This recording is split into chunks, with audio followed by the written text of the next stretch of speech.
Shalom, selamat pagi. Saudaraku, jujur ya kalau kita lihat pribadi Allah yang begitu nyata di dalam Alkitab itu sekarang seperti mati dalam kehidupan banyak orang, termasuk orang-orang Kristen, orang-orang yang rajin ke gereja, aktivis, para pendeta. Ciri dan gejala dari kenyataan bahwa Allah seakan-akan mati dalam hidup orang-orang ini itu kelihatan dari perilakunya hidup.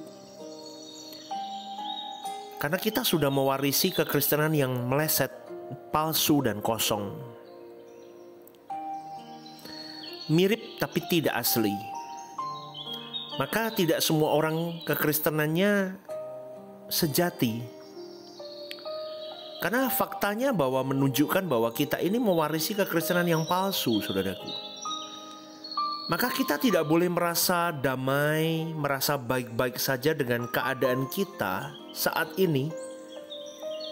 Kalau engkau dan saya belum mengalami Tuhan dengan nyata, kita harus cemas dan galau, saudaraku. Kita harus punya kekhawatiran yang positif. Khawatir terbuang dari hadirat Allah. Khawatir kalau suatu hari kita tidak masuk ke dalam langit baru, bumi baru. Maka saya mengajak kepada para pendengar renungan The Message pagi hari ini. Kalau kau mau mengalami Tuhan dengan sungguh-sungguh, engkau mau punya pengalaman spiritual dengan Tuhan, kau harus bayar harga. Kalau boleh diambil contoh, orang-orang di luar sana ingin mencari kesaktian dirinya, ingin ketemu dengan entitas-entitas yang goib, yang gaib. Mereka harus bayar harga, mereka bertapa dan banyak hal di hutan, di gua, di sungai, di mana untuk menemukan entitas itu. Kau dan saya hari ini mau ketemu Tuhan, kita tidak mau bayar harga, saudaraku. Kalau kita yakin bahwa Allah yang kita sembah, yang ditulis dalam Alkitab itu begitu nyata, Allah benar-benar ada, bisa dialami dalam jiwa, di dalam manusia batiniah kita juga. Kenapa engkau dan saya tidak berani bayar harga, saudaraku? Benar gak?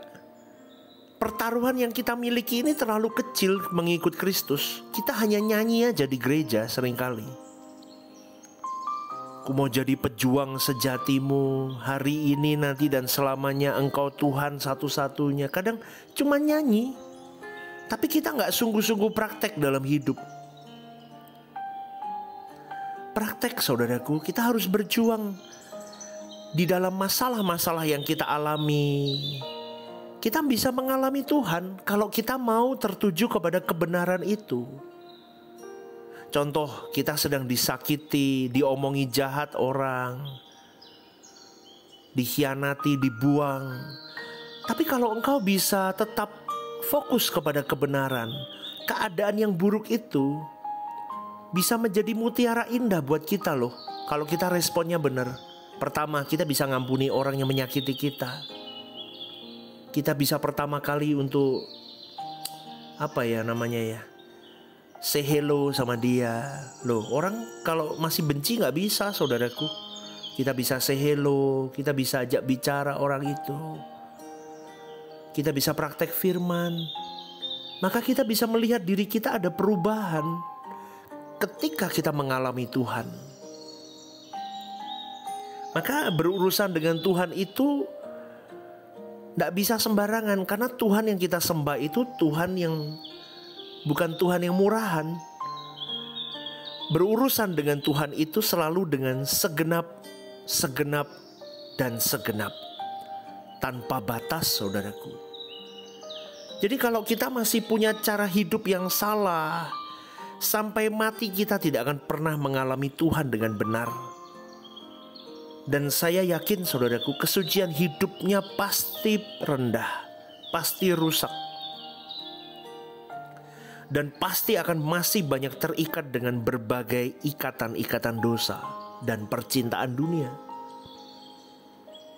Maka saudaraku, sebagian besar kita jujur saja. Seringkali kita masih belum memiliki pengalaman dengan Tuhan yang proporsional. Kita masih miskin punya pengalaman dengan Tuhan.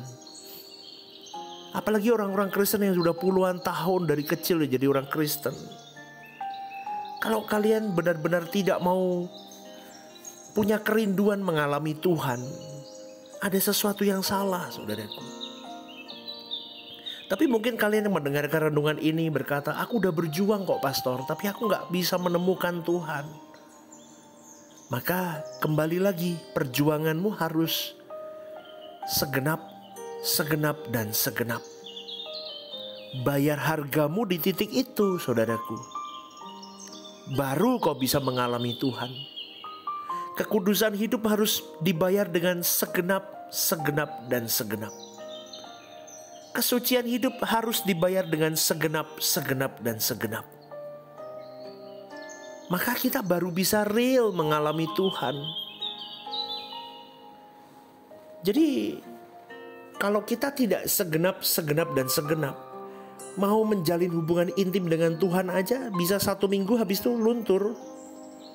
Jangankan 1 minggu, 2-3 hari luntur.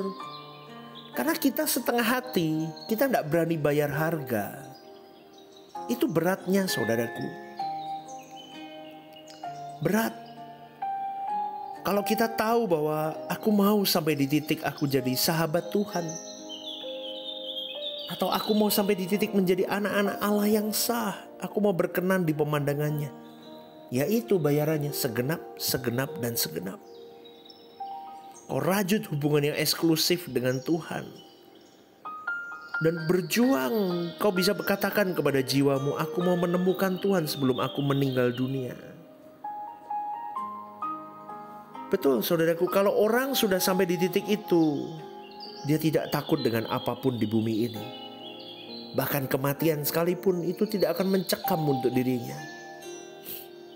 Karena orang yang masih belum beres di hadapan Tuhan, belum utuh untuk Tuhan, simptomnya satu kelihatan, dia takut mati, saudaraku. Kalau kita takut mati berarti memang kita belum berjumpa dengan Tuhan. Ciri lainnya apa? Khawatir yang salah.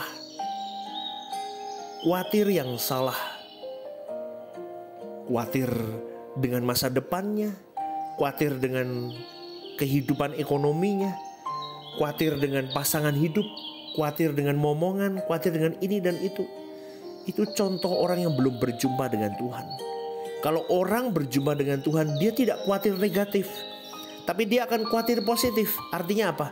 Aku khawatir suatu hari aku tidak bersama dengan Tuhan di langit baru, bumi baru. Atau aku khawatir aku mengecewakan perasaan Tuhan hari-hari hidupku. Beda kan, saudaraku?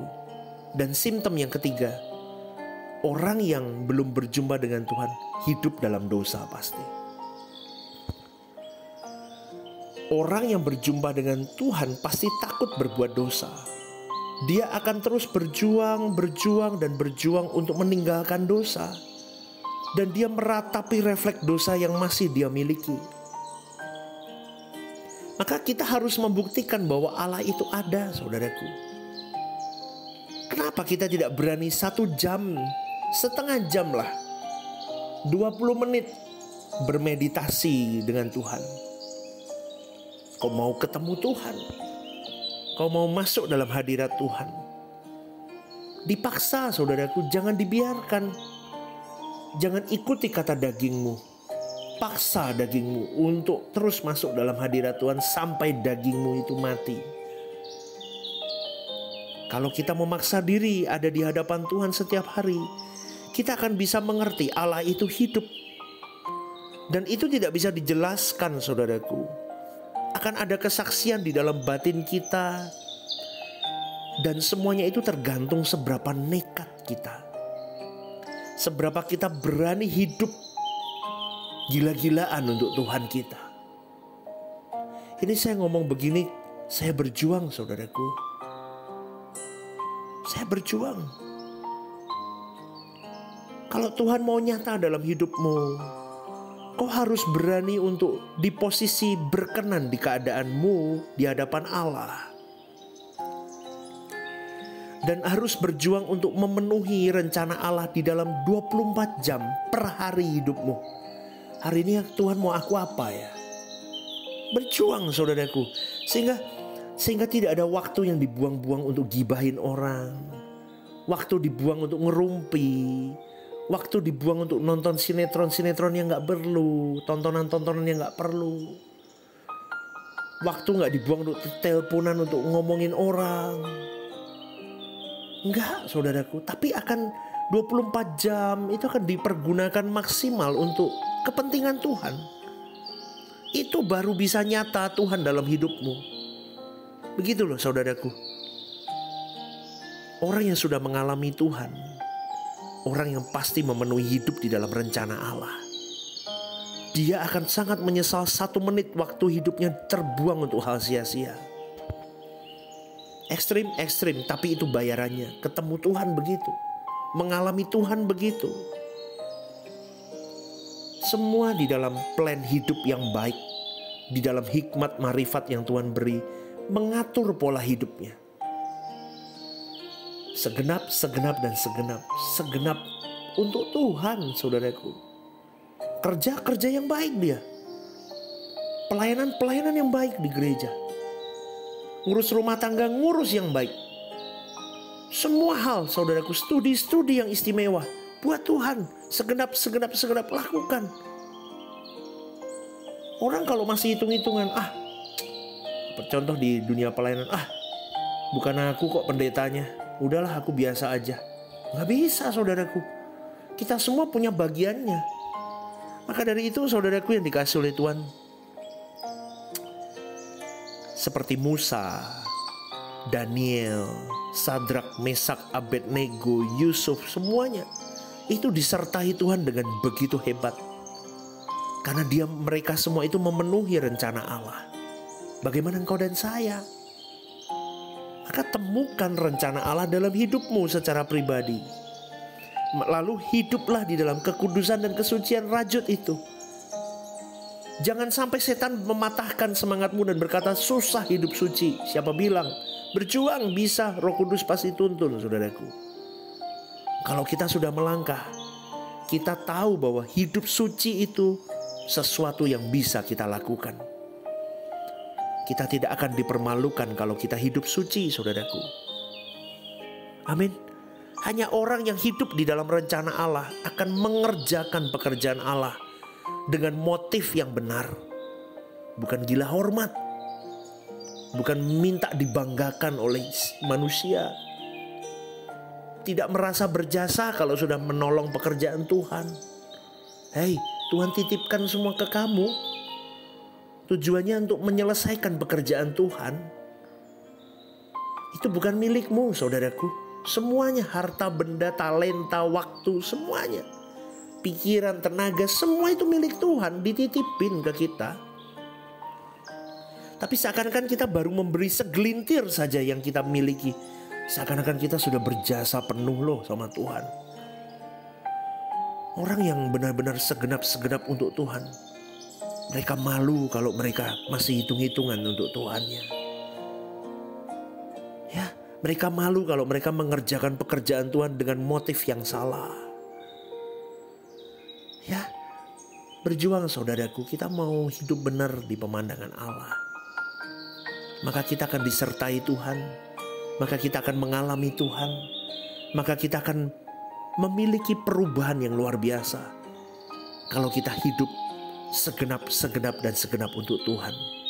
Dimulai dari hidup kudus, keintiman, dan kau mengalami perjumpaan dengan Tuhan. Selamat pagi saudaraku. Selamat berjuang. Lakukan yang terbaik untuk Dia. Tuhan memberkati.